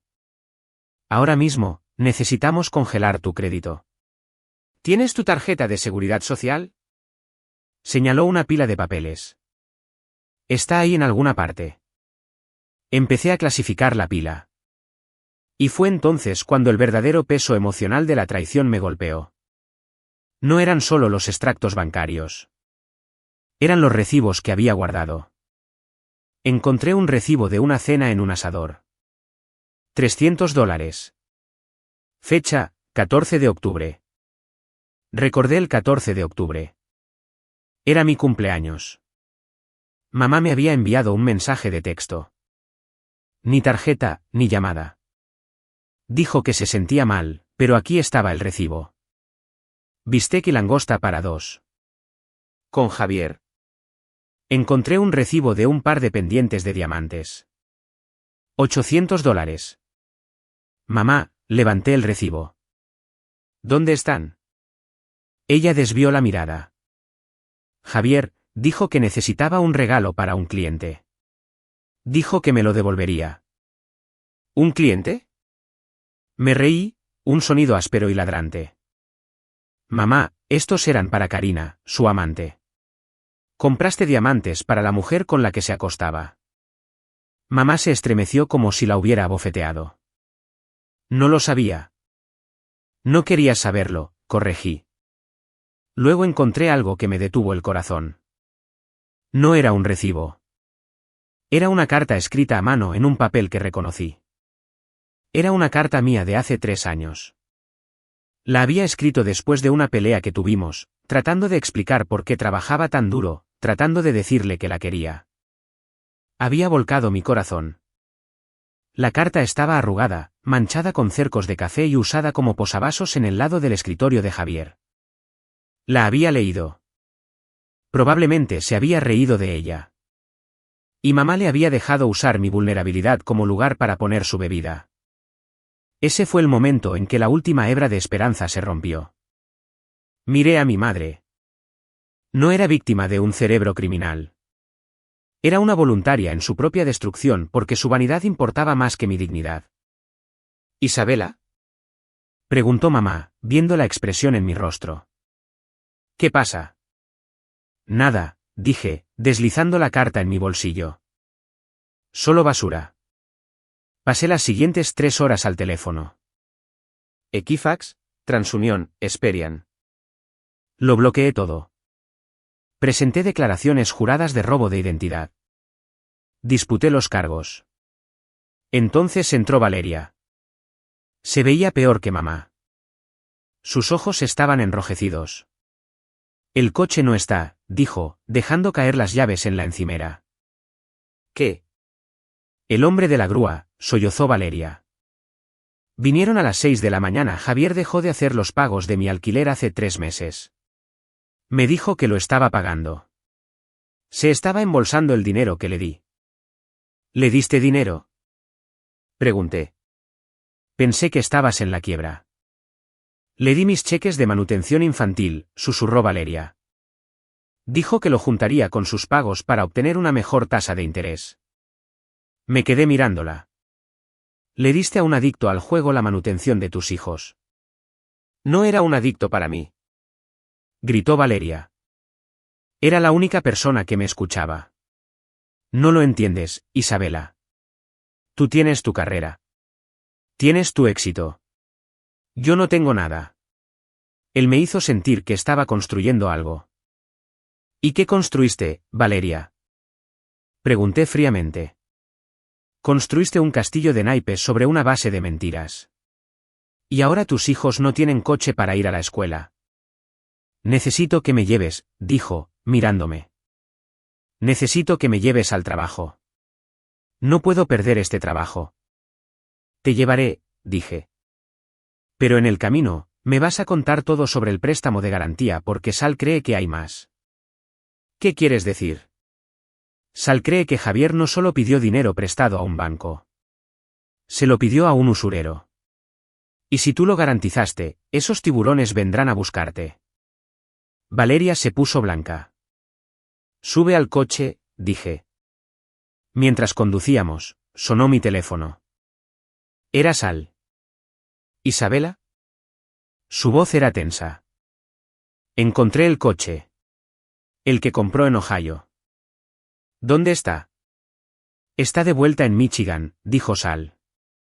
Dio la vuelta. ¿Por qué haría eso? Porque ya no está huyendo, dijo Sal. Está desesperado.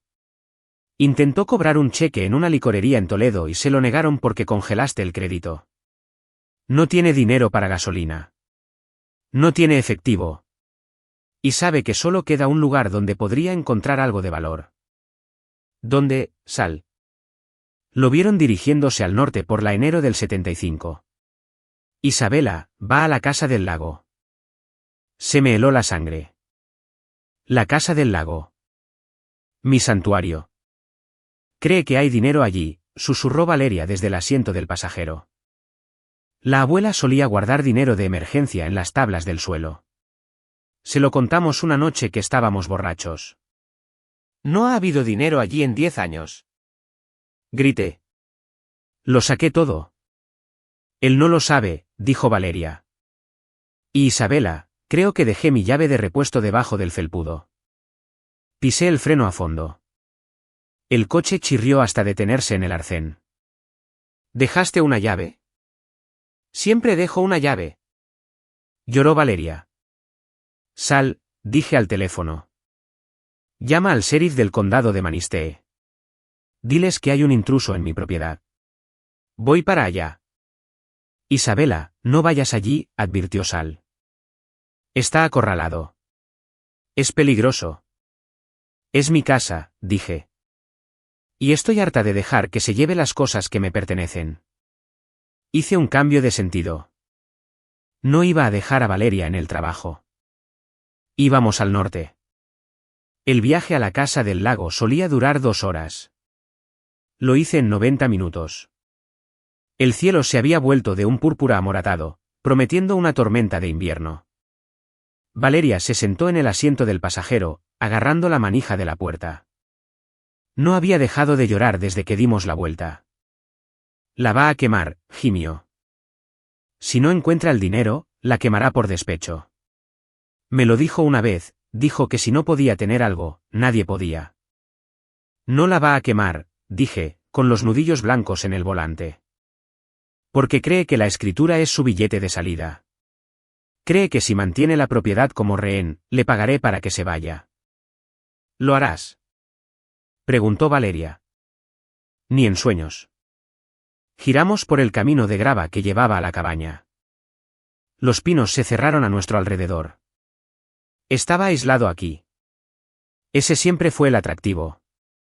Ahora se sentía como una trampa. Vi primero las matrículas de Ohio. Un Ford Explorer nuevo aparcado torcido en mi césped, destrozando la hierba que acababa de resembrar. La puerta principal de la cabaña estaba abierta de par en par. Quédate en el coche, le ordené a Valeria. Isabela, no. Podría tener un arma. No tiene un arma. Empeñó su reloj la semana pasada. No podía permitirse un arma. Salí. Metí la mano en la guantera y saqué la llave de cruz. No era mucho, pero era pesada. Subí los escalones del porche. Mi corazón martilleaba contra mis costillas como un pájaro atrapado. Esta era la casa donde aprendí a nadar. Esta era la casa donde la abuela me enseñó a hornear. Entré en la sala de estar. Era un desastre. Los cojines del sofá estaban rajados. Las estanterías estaban volcadas. Había arrancado las tablas del suelo en la esquina, el lugar exacto que Valeria le había dicho. Javier. Grité. Se acabó. La policía está a 5 minutos. Hubo un estruendo en la cocina. Javier salió tambaleándose. Parecía trastornado. Sus ojos estaban desorbitados. Su camisa cara estaba rota. Y sostenía una botella del vino de época de la abuela, la que estaba guardando para una ocasión especial. Le había roto el cuello y se lo estaba bebiendo directamente. Isabela arrastró las palabras. Una sonrisa se extendió por su rostro, pero ya no era encantadora. Era una mueca de odio. Sabía que vendrías. La hija maravillosa, la protectora. Sal de mi casa, dije, levantando la llave de cruz. Tu casa. Se rió. Es nuestra casa. Valeria me la dio. Somos socios. Valeria está en el coche, dije.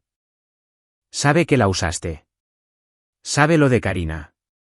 Sabe lo del usurero. Su rostro se contrajo. Es una mentirosa. Me ama. Te odia, dije. Y también la policía. Están viniendo, Javier. Estás atrapado. No estoy atrapado. Lanzó la botella de vino. Se estrelló contra la chimenea de piedra, salpicando vino tinto como sangre por el hogar. Solo necesito un préstamo. Tienes dinero, Isabela. Tienes tanto dinero. Solo dame 50.000. Es todo lo que necesito. Me iré a México. Nunca me volverás a ver. No te daría ni 50 centavos, dije. Se abalanzó. No era un luchador. Era un hombre blando que dependía de la manipulación, pero la desesperación da fuerza a la gente. Me placó. Caímos al suelo con fuerza. La llave de cruz rodó lejos. Me agarró por los hombros, sacudiéndome. Arregla esto. Siempre arreglas todo. Arregla esto para mí. Era el mantra de toda mi vida con él. Arregla esto, Isabela. Paga esto, Isabela. Encárgate de esto, Isabela. Algo se rompió dentro de mí. No grité. No entré en pánico. Levanté la rodilla con fuerza hacia su ingle. Aulló y rodó fuera de mí. Me levanté de un salto, agarrando la llave de cruz. Me paré sobre él, respirando con dificultad. No soy tu reparadora, escupí. Soy tu verdugo. Sirenas. Las oí ulular por el camino de grava. Sirenas hermosas, fuertes, agresivas. Javier también las oyó. La lucha se le fue del cuerpo. Se acurrucó en la alfombra que había arruinado. Empezó a sollozar. Mamá, gimió. Quiero a Elena. Era lo más patético que había oído nunca. Los ayudantes del sheriff irrumpieron por la puerta, con las armas desenfundadas. ¡Suelte el arma!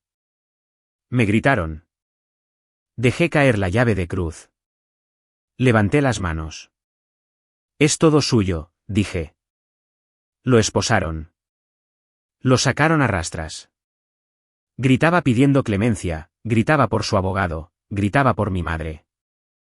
Valeria entró corriendo. Vio la destrucción. Vio el vino en la chimenea. Me vio a mí, despeinada pero de pie, erguida. Me abrazó. Fue la primera vez que me abrazaba en 10 años sin pedir dinero. Estás sangrando, dijo, tocándome la mejilla. Me toqué la cara. Javier debe haberme arañado. Está bien, dije. Es solo un arañazo. ¿La casa? La casa necesitará trabajo. La arreglaremos, dijo Valeria. Te ayudaré. Lo juro. La miré. Quería creerla. Ya veremos, dije. A la mañana siguiente, estaba de vuelta en la cárcel del condado. Javier estaba detenido sin fianza, riesgo de fuga, robo de identidad, asalto. No tenía que ir, pero necesitaba mirarlo a los ojos una última vez. Necesitaba saber si había más sorpresas. Hablamos a través del cristal. Se veía terrible. La abstinencia del alcohol y la adrenalina lo había dejado temblando. Isabela, dijo, su voz ronca. Por favor, consígueme un abogado. El defensor público es un idiota. No estoy aquí para ayudarte, Javier, dije. Estoy aquí para preguntar dónde está el resto del dinero. Los 80,000 de la línea de crédito. No te lo gastaste todo en 3 semanas. Sonrió, un eco débil de su antigua sonrisa burlona. Tal vez lo enterré. Tal vez te lo diga si pones dinero en mi cuenta de la cárcel. No lo enterraste, dije. ¿Le pagaste a alguien? ¿A quién? Se inclinó hacia adelante. ¿Te crees tan lista, Isabela? Pero no sabes ni la mitad. No solo le pedí prestado al usurero. Le vendí la escritura. Se me paró el corazón. ¿Qué? La escritura de finiquito que firmó Valeria, dijo. No solo la usé como garantía. Se la cedí a Vinny por dinero en efectivo. Vinny es dueño de la mitad de tu cabaña, Isabela. Buena suerte desalojándolo. Me quedé mirándolo. Este era el giro que no había visto venir. Había vendido una participación del 50% en el legado de mi familia a una empresa criminal. Estás mintiendo, dije. Revisa el registro del condado, se rió. La envié por correo el martes. Probablemente se registró esta mañana. Me puse de pie. Disfruta de la prisión, Javier. Espero que Vinny te encuentre allí dentro. Salí, con la mente a toda velocidad. Si Vinny, quien quiera que fuera, tenía una escritura registrada, estaba en un escenario de pesadilla. Sería copropietaria con un mafioso. Podría forzar una venta por partición. Podría obligarme a vender la cabaña para pagarle. Llamé a Roberto inmediatamente. Tenemos un problema, dije. Lo sé, dijo Roberto. Acabo de recibir una llamada de un abogado que representa a Vincenzo Holdings. Están afirmando un interés de propiedad en la Casa del Lago. ¿Quieren hablar? Quieren extorsión, dije. Isabela, escúchame. Esta escritura, si Valeria la firmó a la LLC de Javier y Javier la firmó a Vinny, podría ser válida a primera vista. Tenemos que probar que la transferencia original fue fraudulenta. Valeria fue coaccionada, dije. Fue seducida y engañada. Eso es difícil de probar en un tribunal inmobiliario, advirtió Roberto. Esto podría llevar años. O podemos comprarlos. No voy a pagar a un criminal por mi propia casa. Entonces prepárate para la guerra, dijo Roberto.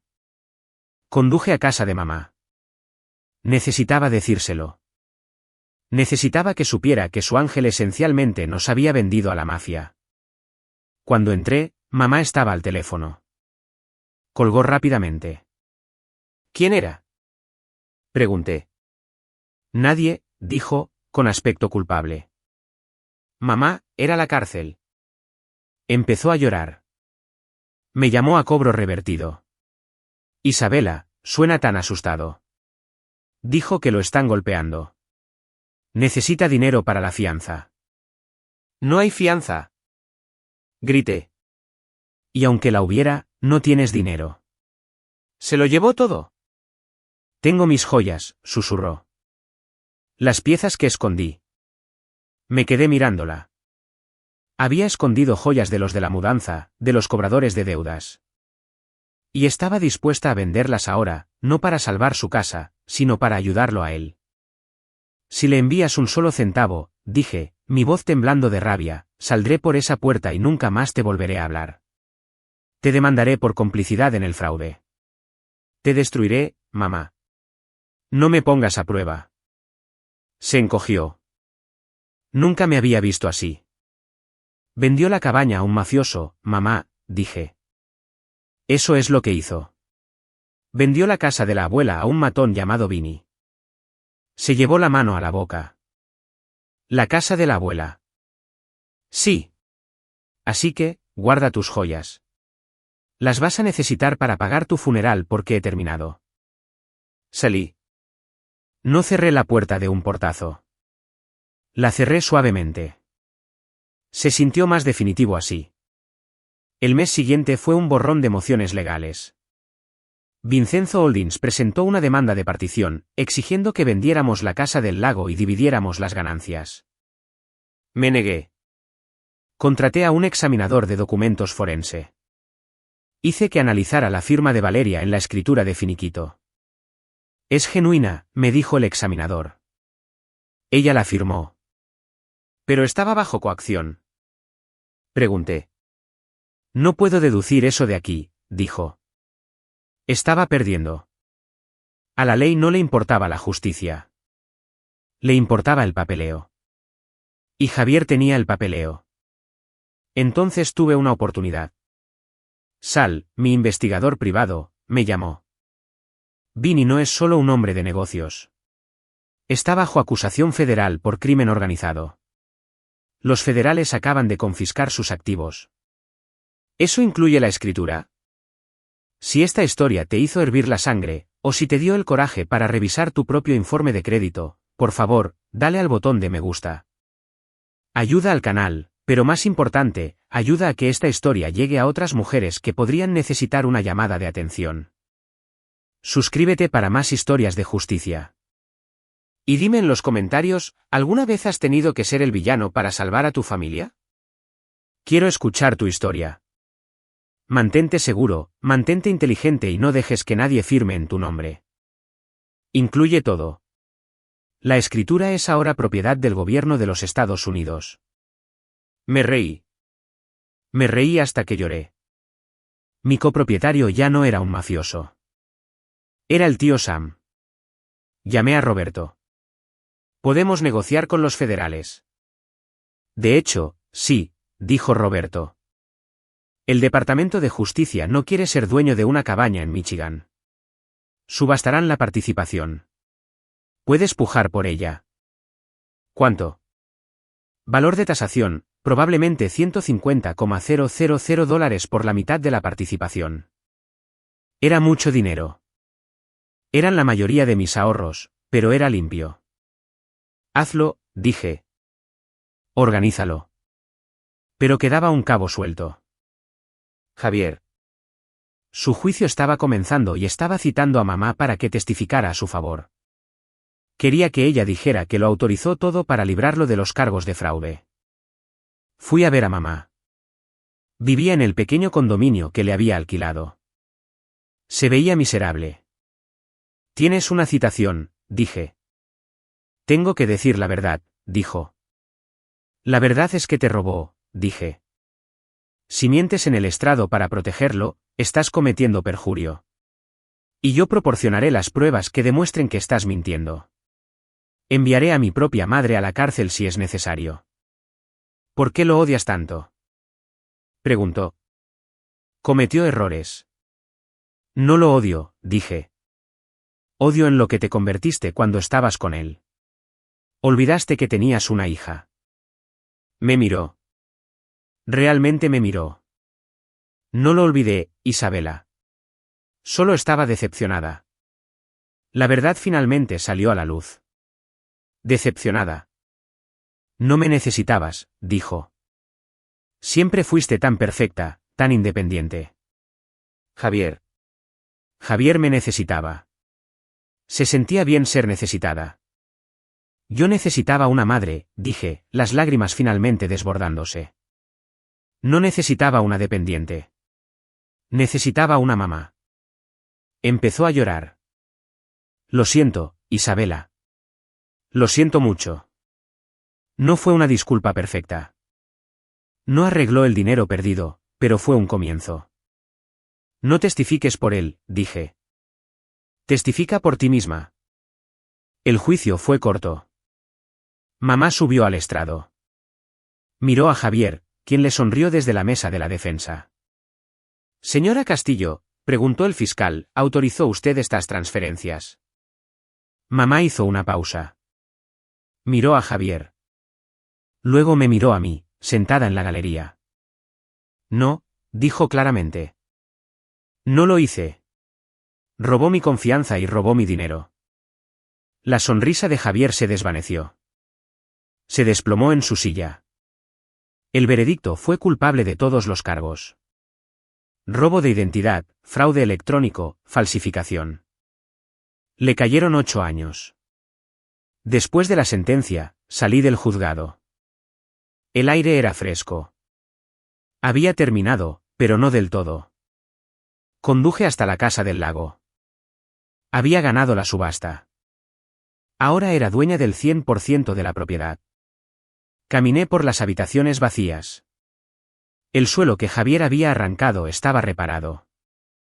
La mancha de vino en la chimenea estaba fregada, aunque quedaba una sombra tenue. Me senté en el porche. Mi teléfono sonó. Era Valeria. Me llamó, dijo. Desde la prisión. ¿Contestaste? No, dijo. Bloqueé el número. Bien hecho. Isabel. Gracias por salvarnos, incluso cuando no queríamos ser salvadas. Eso es lo que hacen las hermanas mayores, dije. Colgué. Miré el lago. Ya no era solo una hermana mayor. No era solo una hija. Era la superviviente de una guerra doméstica. Había perdido mucho. Mis ahorros estaban mermados. Mi familia estaba marcada, pero había recuperado algo que perdí hace años, mi autoestima. Bebí mi café. El sol se estaba poniendo, pintando el cielo en tonos de púrpura amoratado y oro triunfante. Estaba sola. Y por primera vez en mi vida, la soledad no se sentía solitaria. Se sentía como una victoria. La vida se asentó en un ritmo más tranquilo. Mamá se adaptó al condominio. Se unió a un club de lectura. Dejó de hablar de Javier. Teníamos cenas los domingos, pero eran diferentes. Dividíamos la cuenta. Ya no pagaba yo por todo. Valeria consiguió un ascenso en el restaurante a gerente de turno. Estaba pagando sus deudas lentamente. Me centré en mi carrera. Acepté nuevos clientes, específicamente mujeres que pasaban por divorcios difíciles. Les ayudé a encontrar activos ocultos. Les ayudé a asegurar su futuro. Un día, llegó una carta de la prisión. Sin remitente, pero reconocí la letra. Isabela, crees que ganaste, pero siempre estarás sola. Al menos yo sentí amor una vez. La leí. No sentí ira. Sentí lástima. Saqué un encendedor de mi cajón. Caminé hasta el fregadero de la cocina. Encendí la esquina de la carta y la vi arder. La ceniza se acurrucó en el desagüe. Siento amor todos los días, le dije al humo. Me amo lo suficiente como para mantenerte alejado. Lavé la ceniza. Es acción de gracias de nuevo. Estamos en la casa del lago. La renovación está completa. La cocina es abierta y aireada, llena del olor a salvia y pavo asado. La tía Margarita está aquí, sirviendo generosas copas de vino. Mamá está pelando patatas, quejándose de su artritis, pero sonriendo. Valeria está poniendo la mesa con sus hijos. Isabela, llama Valeria. ¿Dónde quieres el centro de mesa? En el medio, digo, entrando desde el porche. Los miro. No es una familia perfecta. Hay cicatrices. Hay silencios donde no mencionamos el pasado. Pero es real. No hay un niño de oro encantándonos con mentiras. No hay deudas pendientes sobre nuestras cabezas. Bueno, excepto las de Valeria, pero ella se está encargando. Levanto mi copa. Por nosotros, digo. Por nosotros, repiten. Mamá me mira. Por ti, Isabela. Gracias. Es la primera vez que me da las gracias sin añadir un pero. Sonrío. De nada. Salgo a la terraza a tomar un poco de aire. El lago está en calma. Pienso en el viaje, el miedo, la ira, la vindicación. Me doy cuenta de que lo contrario del amor no es el odio. Es la indiferencia. Y finalmente soy indiferente a Javier. Es una historia de fantasmas que contamos para advertir a otros. Soy la autora del resto de mi vida. Así que esa es mi historia. No solo me divorcié. Fui reemplazada. Fui borrada. Y luego me hice oír. Aprendí que la familia no se trata de sangre. Se trata de comportamiento. Puedes divorciarte de tu marido, but a veces también tienes que divorciarte de las expectativas de tu familia. Aprendí que el abuso financiero es tan dañino como el abuso físico. Te roba el futuro. Y aprendí que ser la fuerte es una trampa. Tienes que ser la inteligente. Si estás escuchando esto y sientes ese nudo en el estómago, esa sensación de que algo no está bien con tu dinero, o tu pareja, o la dinámica de tu familia, escúchalo.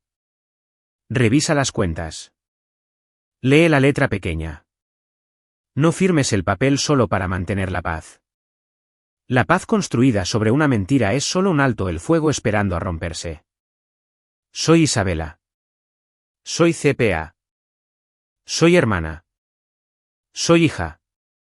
Y soy la dueña de esta casa y de esta vida, libre y sin cargas. Gracias por escuchar. Y así, Esta historia nos deja un poderoso recordatorio. La resiliencia no nace de evitar el dolor, sino de enfrentarlo de frente. El viaje de Isabela nos enseña que la autoestima no se define por cómo nos perciben los demás, sino por cómo elegimos defendernos cuando el mundo intenta silenciarnos o reemplazarnos. Nos mostró el coraje que se necesita para liberarse de relaciones tóxicas y la fuerza requerida para reconstruir, incluso cuando el daño parece insuperable. Más que una simple historia de traición y justicia, esta historia ilumina la importancia de los límites, el respeto propio y la voluntad de luchar por lo que realmente importa. Nos desafía a cuestionar los roles que desempeñamos en nuestras familias, a valorar nuestras propias voces y a mantenernos firmes contra la manipulación, sin importar cuán cerca esté de casa. Isabela no solo salvó sus finanzas, reclamó su identidad, demostrando que la verdadera liberación comienza desde dentro.